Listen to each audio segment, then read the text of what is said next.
I'm your announcer today, SirAshtown, and we are live here at Game Kastle in Austin, Texas for their Lorcana 1K. Thank y'all so much for joining us over on Twitch. We are here in set 5, kind of getting excited and ready for Vegas coming up next weekend. We're here in Austin and really excited to watch Darryl versus M. Darryl piloting a Blurple list, Amber Sapphire, versus M, who's piloting a Ruby Amethyst. Now, earlier this week, I had the opportunity and the pleasure to talk with JDRR. He's a member of the 20 Lore Pro Discord about his Blurple deck list. We're going to get to see that kind of video later on this week and his outlook on this list, but what a lot of these players are trying to do is ramp kind of as quickly as they can, and the big strategy and the best strategy against Ruby Amethyst for them is to try to get quite a bit ahead on the ink on the board before they see a B prep from Ruby Amethyst. So they play cards like Tipo that you see here, this 2-drop, this new one from set 5, allowing them to get ahead on the board. It does cost them some hand resources, but it can help them get further along before their opponent. Another card that these decks normally play is Mickey. So they might play the package of Tipo, which you see there now on the screen. Lets you ink a card from your hand, put it into your inkwell, exerted. They'll play that package with Mickey Mouse Detective normally, followed in by the new Donald Duck from set 5, getting them up to 6, 7, 8 ink even before their opponent is up to 6. Here's M here with a classic, using the Sisu to sing Friends on the Other Side, and not seeing a turn 2 Flynn Frenemy, which is pretty typical of these Ruby Amethyst lists. But goodness, that Sisu pretty strong here. A lot stronger with all the cards in Darryl's hand. Now this match typically is pretty grindy. A lot of back and forth plays. Here's a great play from Darryl, utilizing that Tipo with the Merlin Crab.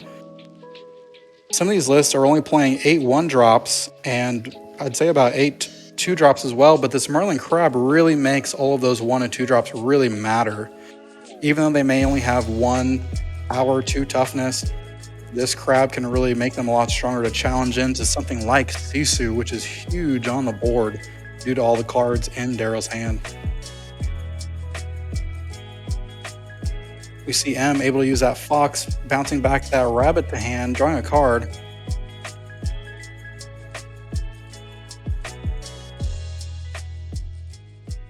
Love seeing these sleeves on the inside of the board with this Elsa. Elsa being my favorite character in Lorcana right now, and a big reason why I enjoy playing Blurple.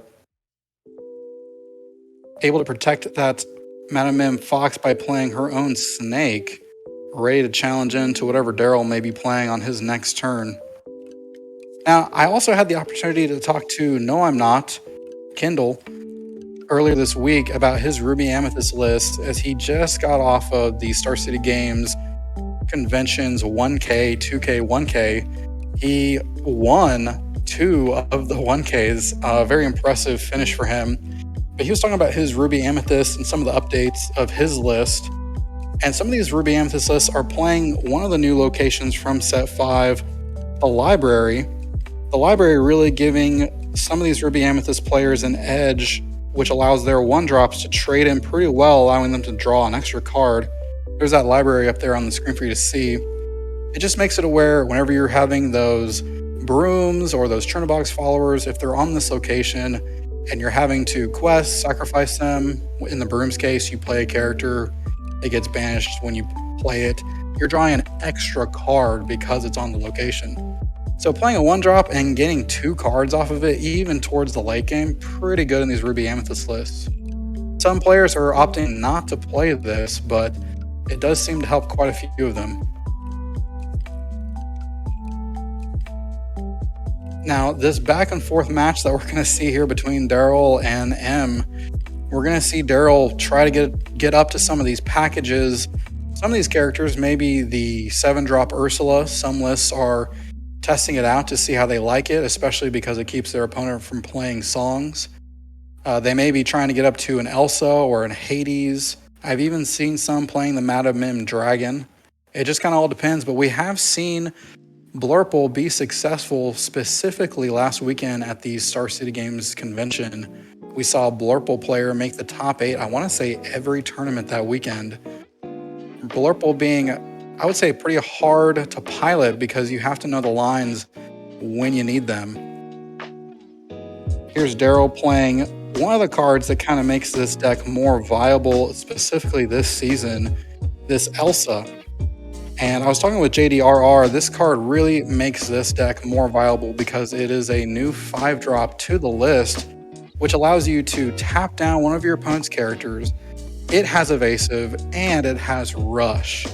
So combine that with a Merlin Crab, combine that with really a snake on the board targeting one of your opponent's characters, and then using Elsa to tap it down, then challenging in with another character. Very strong plays on Blurple's side to kind of clean up the board in a way that they want to maintain board priority. Here's M with a Merlin Rabbit, able to draw. We do see that she's got 2 Be Prepareds in hand, so she is gathering up resources, trying to make sure she's got the right things she needs to ink, and there's a Brawl. Great answer for an Elsa that is really hard to challenge into with evasive. Thinks about questing and decides that's not worth trading into.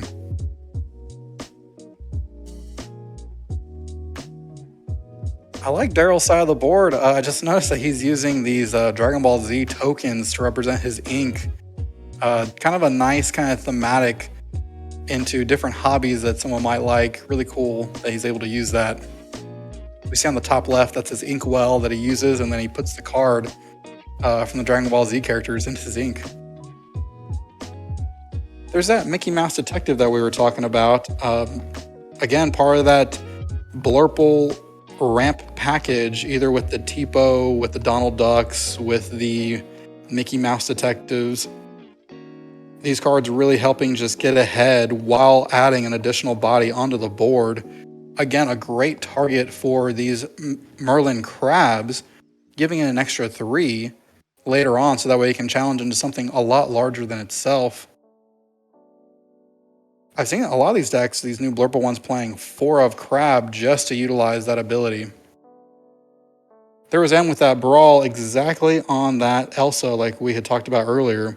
Really great way to get rid of an evasive character, which right now Ruby Amethyst doesn't have a lot of ways to deal with outside of any type of Madame Medusa or Brawl package that they may be playing.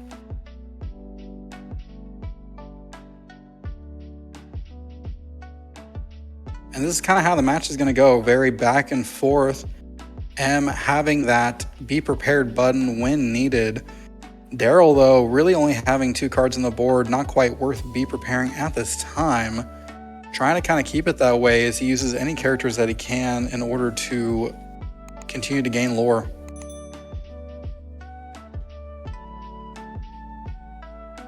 Darryl, again, like we talked about, using that Merlin Crab, increasing the power of this Mickey Mouse, able to trade up great into a Madam Mim Snake. This is going to be a very back and forth match here today, but that is some great Lorcana for us to watch, especially meaning that all of these lines are incredibly important. All of these bouncing, or all of this bounce that M is able to do help fill her hand. She knows her hand is safe from anything like a whole new world because we don't see steel here, and is able to just keep drawing as much as possible. Does decide to go ahead and clean up the board using a B prep. Hopefully that means that in her follow-up turn she can maybe make some double plays, like playing a Queen's Castle with a Merlin Goat and putting it over. Really great plays. We see M here having a Lady Tremaine in her list, meaning that if Darryl leaves 1 character on the board, M is going to be able to use that Lady Tremaine to take care of it very cleanly. Some of these lists are playing a package of Madame Medusa and Lady Tremaine, depending on their local meta and what they see playing against the most. We see in this case that M is probably playing maybe a package of 2 and 2. But we see here that Lady Tremaine really doing well to clean up that Madame M Fox.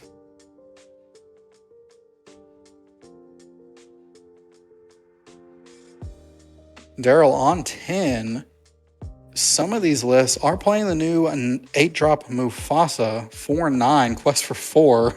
That card is really a great be prepared time, because if your opponent is able to use that Mufasa, it can really take away the game, especially when it can then bring things back from your Inkwell when it ETBs.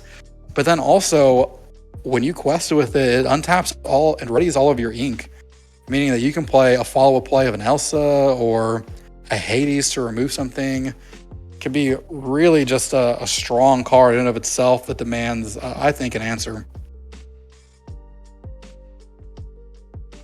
M with another Lady Tremaine. Opts get rid of Goat, going up to 9 for Darryl, 9 to 6.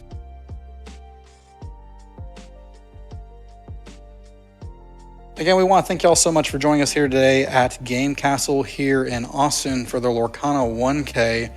I'm SirAshtown here, and we want to thank Game Kastle for allowing us to come and to stream today's event, and you, the viewers, for joining us. We're really excited for what's been going on here in Set 5, and for what's happening in competitive play, especially as many players are trying to get ready for Vegas. Hopefully, those of you at home who are watching and kind of learning and thinking about what decks to play can kind of get some inspiration today as we're watching here. M is playing the Olaf and Minis package. This might indicate that maybe she's playing cards like Teeth and Ambition, especially if you know that you're in a Steel Song meta. Cards like Teeth and Ambition can really help clean up playing against Cinderellas that you know are going to cause a lot of problems singing great cards early on. Darryl now getting to play Elsa. Was able to tap down, I think, the Lady Tremaine, the Snake, trading in with the McScrooge. I shouldn't say trade. He's able to challenge in.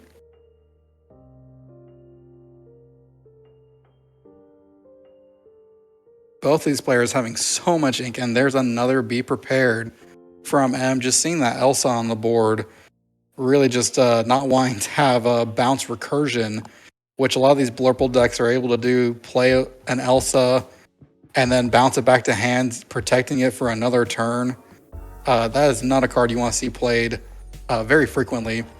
There's that Scrooge McDuck. It was a 5/5 vanilla, but it does quest for 2. 5/5 for 4 uninkable, not a bad challenger or quester for this list. I have really enjoyed playing Elsa. She is just such a great card. Does cost 8, is uninkable, but it taps down 2 of your opposing characters when it ETBs, and it does quest for 3. It just works so well with the Amethyst bounce package. And there is that Mana Medusa, so M is playing the package like we talked about earlier of possibly 2 and 2, maybe even a 3 and 1 of Mana Medusa to Lady Tremaine. M now having a board that's starting to go wide, exactly what Darryl doesn't want to see. Blurple has a difficult time when it doesn't already have characters on the board with dealing with wide board states. When these decks are able to go wide against Blurple, it just causes really the 1-of, 2-of challenges that Blurple can do to kind of fizzle out as you continue to play multiple cards. Ruby Amethyst, really one of the great decks, having the ability to draw so much to find characters to put onto the board.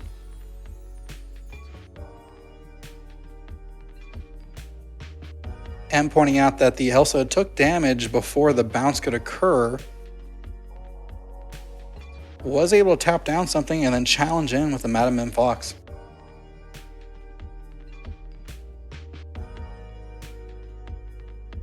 Looks like M drawing her own Merlin Crab.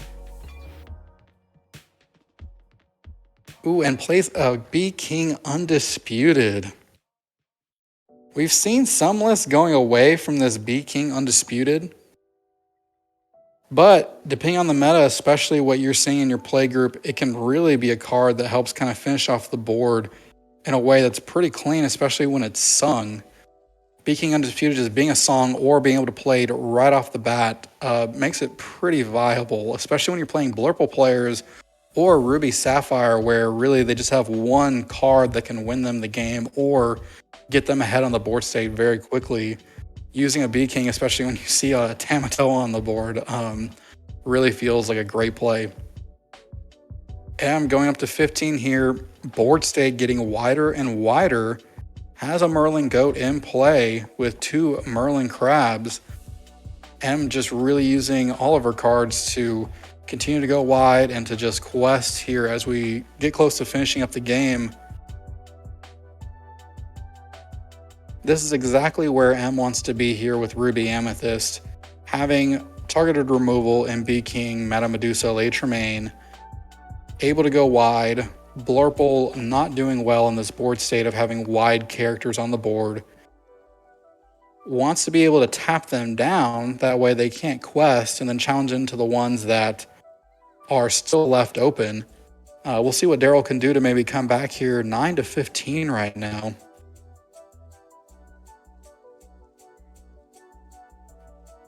I think I saw an Ursula, the 7-drop, in Darryl's hand. Now, this Ursula is very big and pretty scary, especially when you're able to get out before a Be Prepared sees the board.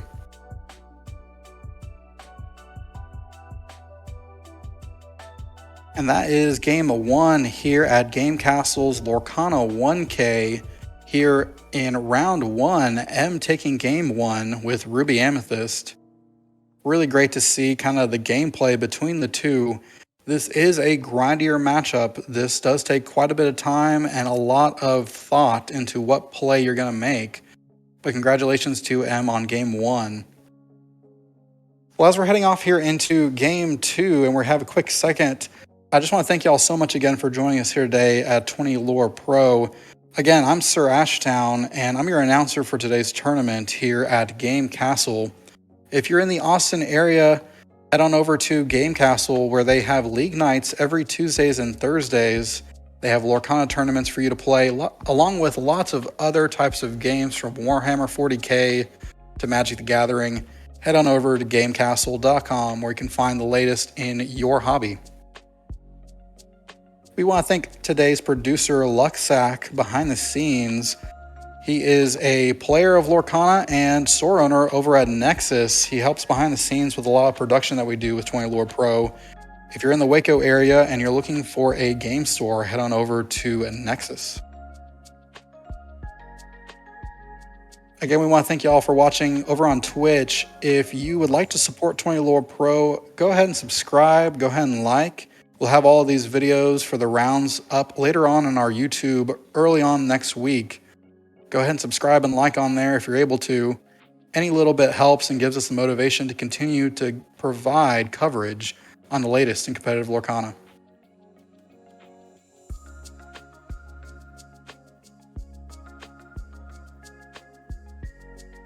So just as we're looking at some of Blurple's deck list, really it was kind of cool looking that he does play this Ursula, wasn't able to get it out this match. It does have a shift line that I don't normally think we see in Blurple, but able to get up to 70 pretty quick with this deck list. A 4/7 quest for 3, and whenever this character quests, exert chosen character.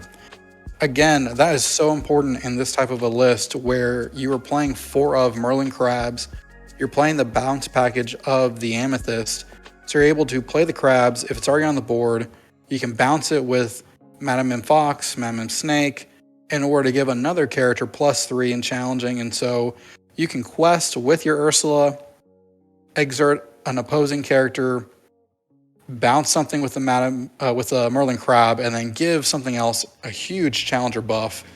Really makes this card very strong in this list. But it also has the ability, you'll listen to me, other characters can't exert to sing songs. So especially against a meta where you see Amber Steel Song, or you see more songs being played, there's even the Amber Emerald list that will sing songs. That can kind of prevent it and be a difficult character to deal with, having a 4/7 just power and toughness. So here we are going into game 2. Darryl starting us off. We see a Olaf along with a Flynn frenemy. A great turn 2 that these Ruby Amethyst players really want to see. A great package in the sense that if you can play a turn 2 Flynn frenemy followed up by there's the Sisu, really is hard to answer back, especially when the Sisu is so strong due to all the cards that your opponent normally has this early on in the game in their hand. Flynn frenemy there up on the screen for you to see just gives you 3 lore at the beginning of your upkeep as long as you have a character with the greatest power.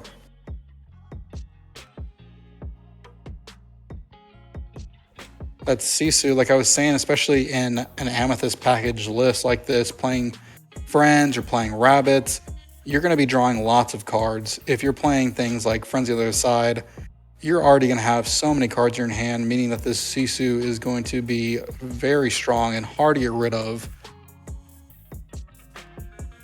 Amethyst Point doesn't even really need to quest or challenge with it. Can always just leave it there and just gain 3/3 lore every turn. Really, if this Flynn frenemy is able to gain you 3, 6, 9 lore, if it can trigger 3 times, that's great in and of itself. That can normally get you away and then allow you to start questing with the Sisu to gain even more. There's that Scrooge McDuck on turn 4.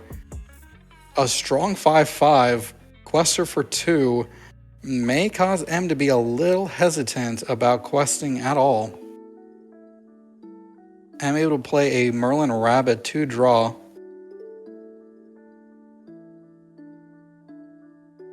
Not something I've seen in too many Blurple lists, but I do like this 4 drop Scrooge McDuck. It is just on turn 4, it's on curve. You're playing a lot of 2 drops in Tipo. You're playing the 3 drops in your bounce package. And now you have a 4 drop play and a 5 drop play in Elsa. It is strong 5/5 body. It's a great challenger. Not a bad option that is viable here in this Blurple list.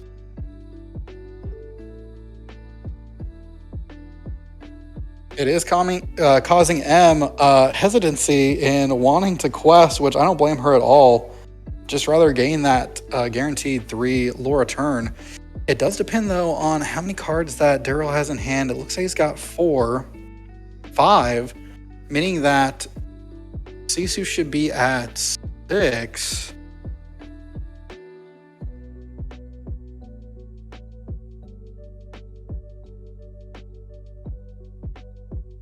There's the lore updated for you, up to 7. And there's that other piece of the ramp package that we were talking about earlier in this Donald Duck. It's a great addition in the 5 drop slot for this list. In earlier sets, something that Sapphire Amethyst was lacking was great 5 drop plays.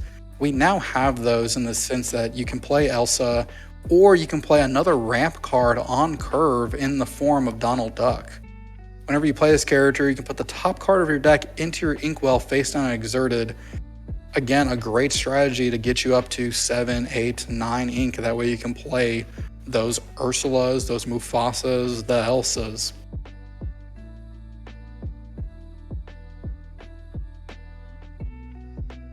Darryl playing a Tipo does go up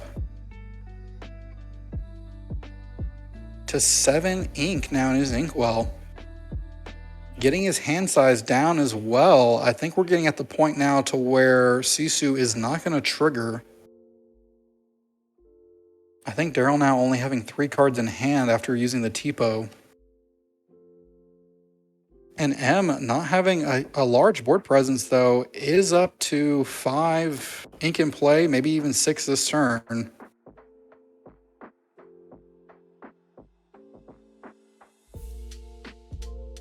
Does opt to challenge into this Donald Duck.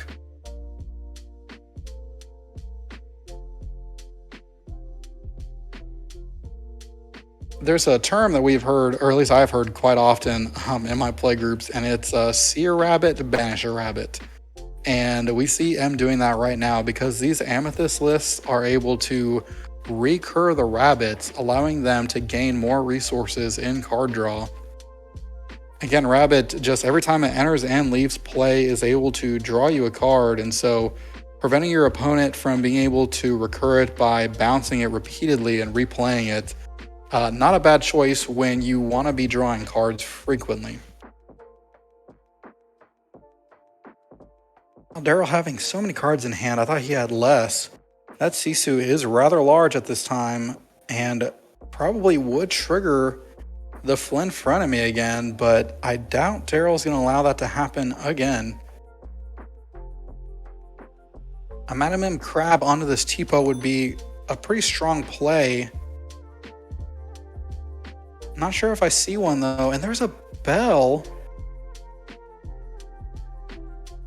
Goes ahead and he inks it instead. Wow, I'm really impressed right now with this Blurple package that Darryl is showing. Not sure on the number counts for each of these characters, but this Bell, it does have a shift, and whenever it enters play, it can move up to 3 damage from one character to another. And there is that Merlin Crab, like we talked about earlier, was able to challenge in, getting rid of one of those Sisus, now leaving M with one more, and was able to play the Bell. Lots of strong characters now on Darryl's side of the board, and representing quite a few in lore count with 5.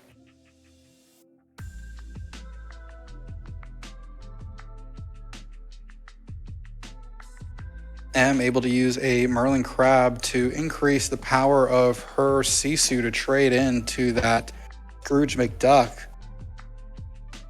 Replaying a Rabbit, able to draw. Hopefully M has found a B prep by now and the ability to play it maybe next turn if she needs to, depending on what Darryl has in play. Right now, up to 7, not quite the range that you have to play one, but is getting close.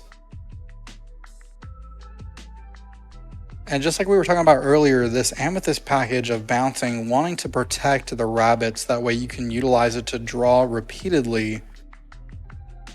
Something that Darryl is doing right now and was able to protect his Rabbit. M still seeing hers on the board though.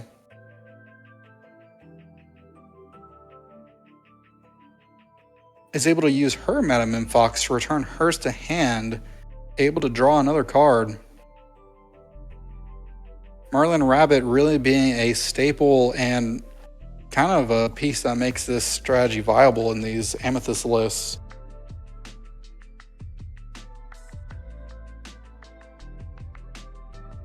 Goes ahead and trades in, is able to with Madam Fox. Takes out the Bell. That Bell really doing a lot of work, especially if Darryl needed to bounce it and play it again to remove something else and more damage. That's part of the reason why playing against Sapphire Amethyst, known as Blurple, is kind of hard, because you don't know their counts on certain characters. So we don't know how many Bells, we don't know how many Ursulas, how many Elsas that Darryl is playing, and it can lead you to kind of be questioning, okay, what is he going to do? What is this player going to be doing with all of that ink? Just straight plays a Tipo, decides not to trigger its ability to put another card into his inkwell.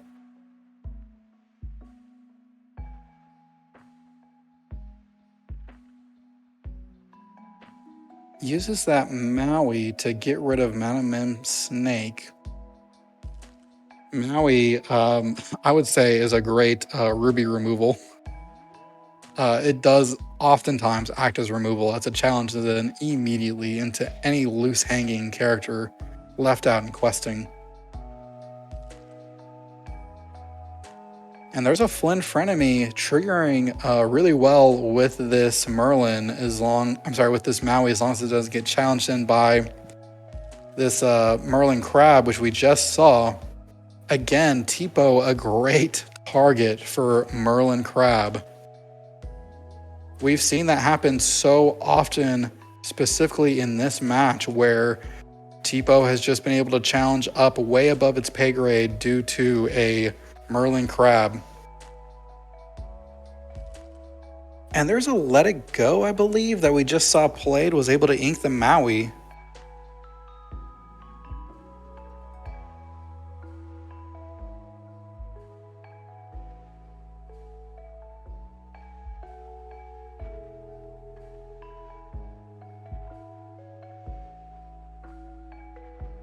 Merlin does decide to trade in with Maui.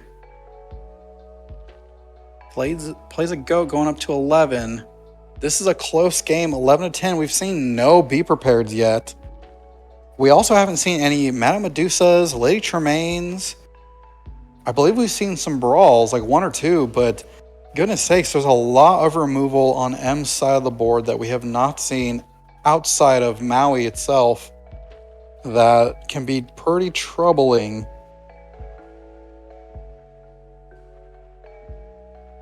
Darryl having lots of options, many cards in his hand. We do see a Mufasa.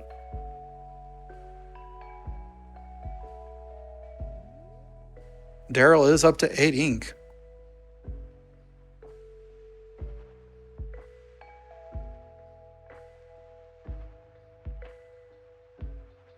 M was able to get a trigger, I believe, off of Flynn Frenemy once from the Mauis being on the board. Not able to now with this goat being here. And there's Darryl following in and making sure that M is not able to have another trigger using that Elsa to rush in and challenge that Flynn Frenemy. Again, this Elsa really representing just a great five drop character on curve for Amethyst Sapphire in the sense that it can tap down characters. It has evasive, so it's hard to deal with in challenging. And it just rushes in very well into challenging whatever you may have tapped down.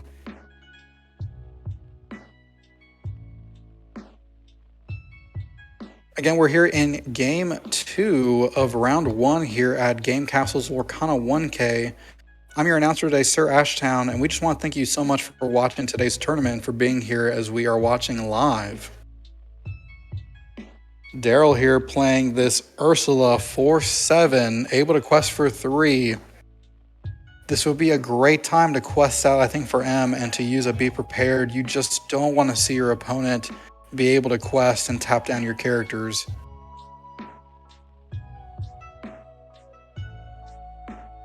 There's the quest going up to 15, and there's the Be Prepared. I think this was a great time for one because we do not want to see this Ursula and anything else that Darryl has to be able to quest.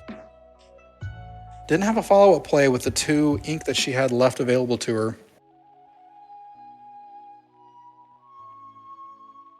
Now, this is scary because Darryl could commit to the board and play a Mufasa, but that leaves it vulnerable then to a follow-up play with a Lady Tremaine that we know M has in her list.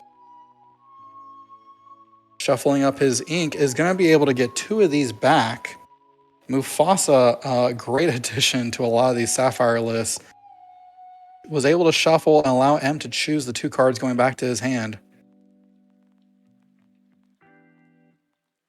And just look at the stats on this character. I mean, 4 and 9, able to quest for 4. And then whenever Mufasa quests, ready all of your ink. So that means you can play whatever you want in your hand, quest with Mufasa, and then re-ready all of that ink. I've seen some players ask if you can float the ink in your inkwell. So you tap all of your ink, float it, and then quest with Mufasa to then untap. And that ability does not work in Lorcana. That's something that is very reminiscent of other games where you could float ink available to you, but not here in Lorcana. And there is the game. M not having an answer for Mufasa was going to give Darryl the ability to quest for 4, going up to 17, and then being able to play just anything else like a Merlin Goat or bouncing it back. And it was just going to be too much. M decides to just head off into Game 3 of Round 1. Great play from both of these players. Really great to see Ruby Amethyst versus Sapphire Amethyst. And it's just so fun to see another color pairing come to life because there are some color pairings that we haven't seen too often in tournament play. One of those being Emerald Sapphire Maybe someday and maybe in some metas we'll see it, but we haven't seen it at the forefront, and so it's cool to see today Amethyst Sapphire with a more viable list like we see right here. Again, I want to thank you all so much for joining us here today. I'm your announcer today, SirAshtown, and we are here live at Game Kastle in Austin for their Lorcana 1K. If you're in the Austin area and you're looking for Lorcana cards, Magic the Gathering, Flesh and Blood, Game Kastle is your store. Head on over to gamekastle.com where you can find the latest in board games and hobbies. We want to thank again Game Kastle for allowing us, 20 Lore Pro, to come here today to stream their tournament to showcase for you today the latest in competitive Lorcana. We're all excited and getting ready in our testing for the Disney Lorcana Challenge in Vegas coming up next weekend. If you've enjoyed today's tournament so far here in round 1 and you've missed any of the gameplays, head on over to YouTube, 20 Lore Pro, where we'll have all of those videos up for you later on this week. If you're enjoying today's content and you like the stream, go ahead and feel free to follow us here on Twitch. You can also subscribe using your Twitch Prime if you have those, or just subscribe in general to support the production team as we travel around Texas and the lower half of the United States to showcase for y'all the latest in competitive Lorcana. If you're already a subscriber, well, welcome back to the stream. We appreciate your support. It means a lot for all of y'all to be here today, and for all of you who are training up for DLC Vegas, we wish you good luck and safe travels as you go and to compete and to enjoy this amazing hobby. And again, I want to thank so much GFQ Underground. Those wonderful mats that you see there on the screen as we're watching today's tournament are available over at 20 Lore Pro/merch. Over on our merch store, you can order those online and purchase those today. Thank you so much for GFQ Underground for making those playmats. Here we are going into game 3 of round 1 of Game Kastle's Lorcana 1K, and we're seeing straight off into the races. We're seeing 1-drops, we're seeing them get bounced by Madam M Snake. We are really going off here strong with early game recursion. M not having the Flynn Frenemy package, but does have the Sisu, which we've talked about before. This is a great challenger. It is incredibly strong, and it quests very well.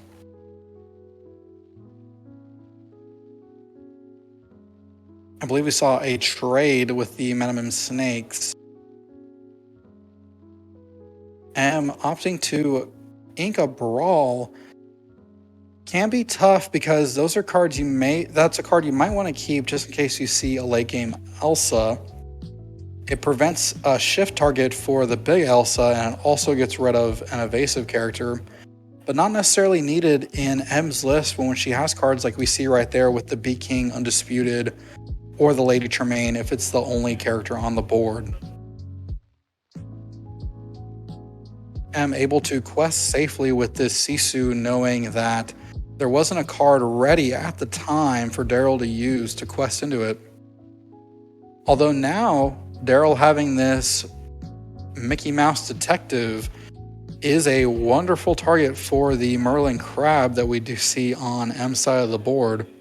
We've seen Darryl utilize this strategy a lot this match, where he plays a 1 power character and then uses the Merlin Crab, I should say, to increase its challenging ability. Wow, a second crab here from M. If one of these leaves the battlefield, it'll give something Challenger 3, or you can quest with it, get rid of it, you can bounce it. A lot of challenging power represented on M's side of the board. M has been able to quest with this Sisu, going up by 2 incrementally every turn.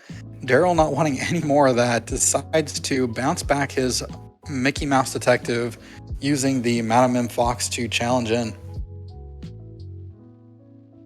And this is a tough place for Darryl to be, because as M is establishing her board state, if she continues to go wide and continue to place just threats every single turn, that's a challenge for these Sapphire Amethyst lists. Now, this is an interesting play we see here from M using a Be King Undisputed on this Mickey Mouse Detective. It does protect her Merlin crabs from being challenged in, unless we see a Madam M Fox right here like we do from Darryl, but it prevents anything like a Merlin crab from entering in and just free trading into those crabs. Instead, Darryl had to use his Madam M Fox here and lose it entirely to M's Merlin Min crab.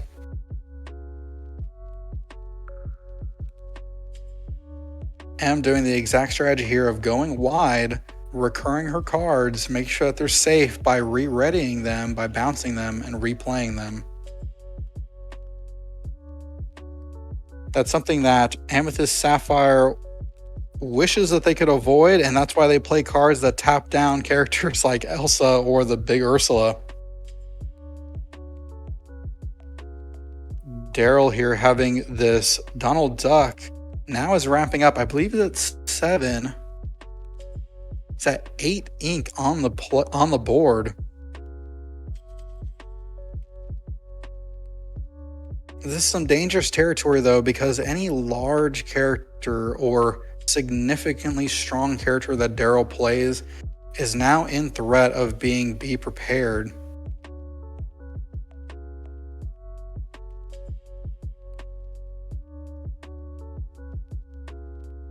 This is an interesting play because it's hard to know when you play Elsa, this large A-drop, of what characters you want to deal with on the board immediately. Because you know that with Elsa, you can tap down 2 characters. They're not going to untap during your opponent's next turn. And so you can choose to tap down 2 characters you're not as worried about and then challenge into others. Or you can tap down characters you want to get rid of and then challenge into those. We see here, though, that M was able to deal with all of Darryl's board. The Be King Undisputed really shining here after she's able to get rid of 1 character. Then use the Be King Undisputed for the lonely Elsa that was left on the board. M does have the B prep, not needing to use it yet. Darryl only at 3. M's already up to 11. Darryl here is going to go up to 5. Not quite enough, maybe 6. Not quite enough, I think, for a B prep, but we'll see what M is able to play out before she decides that she needs to clear the board of whatever Darryl is doing. Again, saving that B prep when you see your opponent only having 3 questing ability on the board, waiting for something bigger like those Mufasas you know are in Darryl's deck, those Ursulas, the Big Elsa. Sometimes those are the things you want to wait for, that way you can get the most value out of a B prep. And Darryl having lots of plays here, utilizing that large amount of ink to draw and then ramp more, causing him to be able to have double plays during his turn. M kind of saying too much here. Lots of characters on Darryl's side of the board. Does decide to be prep, cleaning up everything. Does allow Darryl, though, to draw 2 with the Merlin Rabbits.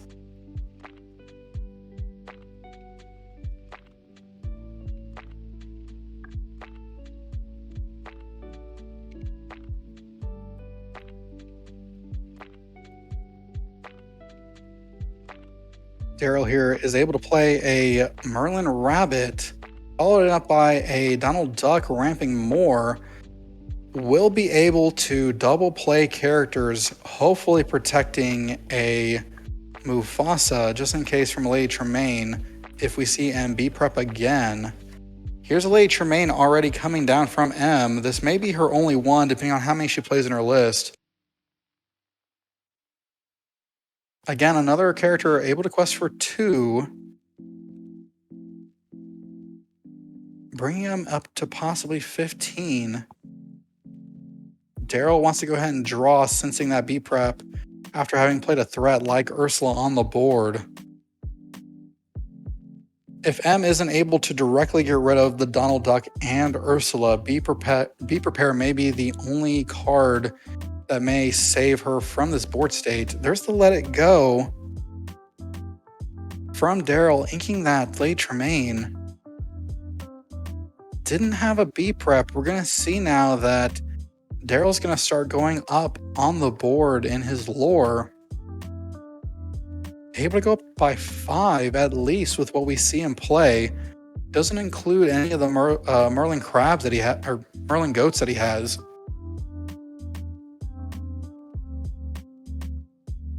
Quest now with the Ursula. Now no characters are able to sing.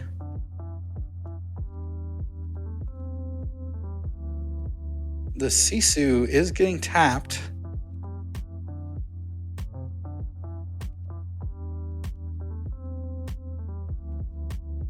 And here's another, I want to say that is a genie. Now, this is a combo that we saw from the Star City Games Conventions 1K, where you play the Ursula, it exerts your opponent's characters, and then Genie says, while this character is exerted, opposing characters can't ready at the start of their turn, meaning that this card can really create a lock for your opponent. I believe that is a library on Darryl's side of the board. He is playing this card, meaning that now if M does B prep, Darryl will be able to draw.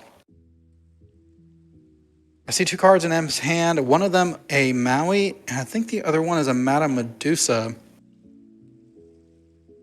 Maui here, not going to be enough without the Sisu. Not sure how many cards that Darryl had in his hand. It looked like enough to trade with the Sisu into the Ursula, though. Does gain a lore off of the library.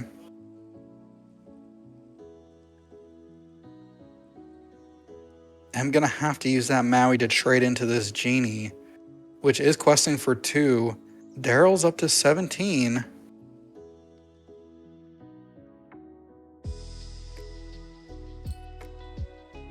See if Darryl opts to put a card into his hand, into his inkwell. He's counting, trying to figure it out. Looks like he decides not to. I think Darryl here is now presenting such a wide board state with so many cards in hand that unless M is able to find a Be Prepared, I think that's going to be the match. And that is the match right there. Darryl taking it 2-1 against M. There we see here in round 1, Darryl piloting a Amethyst Sapphire list against M piloting a Amethyst Ruby list, taking the match on the Sapphire side. Congratulations to Darryl on taking round 1 here of Game Kastle's Lorcana 1K here in Austin, Texas. You're watching here today on 20 Lore Pro. We want to thank you so much for joining us here today as we showcase the latest in competitive Lorcana and are getting ready for the DLC Challenge in Vegas. Again, I'm SirAshtown, and I just want to thank you so much for joining us here today. That was a wonderful match to watch as we saw just the back and forth between these 2 great players. Again, we want to thank both of them for joining us and for playing on today's feature match, and you, the viewers, for joining us at home. Stay tuned. We will be live here in a little bit with round 2. Again, if you miss any of today's matches, you can head on over to 20 Lore Pro's YouTube later on this week, but we'll have all of those matches posted for you. Again, thank you so much for joining us here on 20 Lore Pro. We will see you in the next round.